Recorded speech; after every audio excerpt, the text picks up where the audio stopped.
Hello again. I'm back, uh, wanting to talk about something a little different. Uh, so, as you know, if you're here, often I read a lot of books, but the other thing I do a lot of is I play a lot of video games, like a lot of video games. And I don't just like play them for fun. I play them not to completion, but I play to the credits. That's usually what I do. Uh, I don't know. It makes me happy. But anyway, I figured if I'm talking about books all the time, I might as well talk about the games I finished too while I finish them. So, yesterday, after 64 hours and a little less than a month of playing, I finished Trails of Cold Steel 2, the fifth game in the Legend of Heroes Trails of franchise. Uh, I love these games. I love these games. I actually played Cold Steel 1 and Cold Steel 2 probably like 5, 6 years ago on the PS4. This is my PS4 copy. I play on Steam now, and I thought they were fun back then. But now I've replayed both of them, having experienced Trails in the Sky through Trails to Azure, and like, oh my gosh, they are so much better. Knowing all the things, like you get so many little references and like callbacks, and there's all these characters talking about other characters that just totally flew over my head when I played these games back in the day without any of the five previous games, the context of the five games before it. But the seventh game, Cold Steel 2, is the one specifically we will be talking about. I just want to give a short little review, a short little talky talk.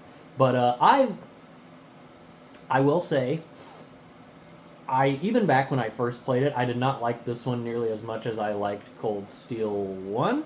I think the stakes being so much higher, while not inherently a bad thing, is a little, I don't know, not boring, but I feel like Class 7 isn't really built for that sort of thing, in my opinion.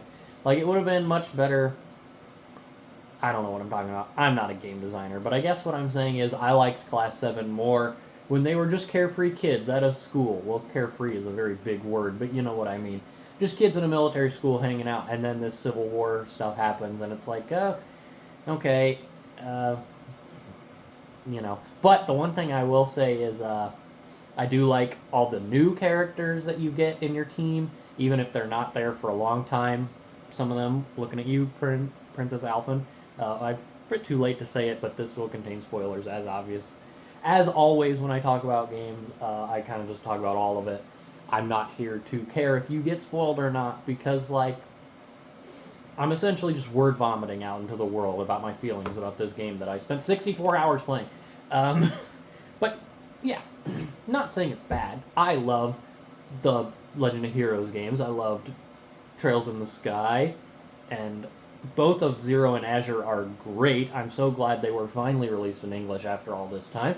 Um, and I don't know. I have a lot to say, but also so little to say because, like, there's so much to say. I'm a bit choice paralyzed now because I could talk all the way. Like, do I talk about the gameplay? Do I talk about the story? I don't know. I should have thought about this before I sat down in front of my stupid camera, but here we are. We're talking anyway. I guess the main thing I want to talk about is the plot, because the gameplay is pretty much the same as Cold Steel 1. There's not many differences. Reen is still unquestionably the most broken character in the game, and if Reen is not in your party, like, you're gonna have a bad time. Obviously, there's still the, like, spending free time mechanics to talk to certain people to get your affinity up. There's still the stupid dating stuff that I really don't like that they put in there, because I don't like Reen the Harem Master, just like I don't like Lloyd the Harem Master. But that's just not important. We're here to talk about the plot of Cold Steel 2, the sequel to Cold Steel 1, the seventh Legend of Heroes game, as I've said already, but we're back, and that's fine. So the thing about this one is, basic rundown is, after the events of Cold Steel 1, where the gang is split up because of the ensuing civil war caused by the assassination of Chancellor Osborn at the hands of C. That is one thing I will not spoil, just because, like, But anyway, so Osborn gets shot through the chest like a little bitch. We all get separated. We all go our separate ways. Reen wakes up in a mountain, luckily next to his hometown of Ymir. So Reen makes his way from the mountain to Ymir. Selene, the talking cat, is there. They are very angry with each other. More like Reen is angry at her, but still. Then we meet Toval. I love Toval. I like that Toval has a much bigger part in this game because Toval's kind of like a one-off character in the first game, essentially. He's a bracer, one of the like 2 bracers essentially in all of Erebonia. And he's all like, oh, hey, Reen, I got a cool tip that you'd be here by some mystery guy on my Arcus phone. So I'm here to save you from this big magic knight. Let's go. So you go to Ymir. Your sister's there, Elise, who has a brother complex, but whatever. Stuff happens. You go, Valimar. Girl gets kidnapped. Princess Alphen is also there. Girl gets kidnapped. And then after that, oh, and Reen's dad gets like just absolutely shot to shit. But he lives, don't worry. There's no parent death in these games. Yet.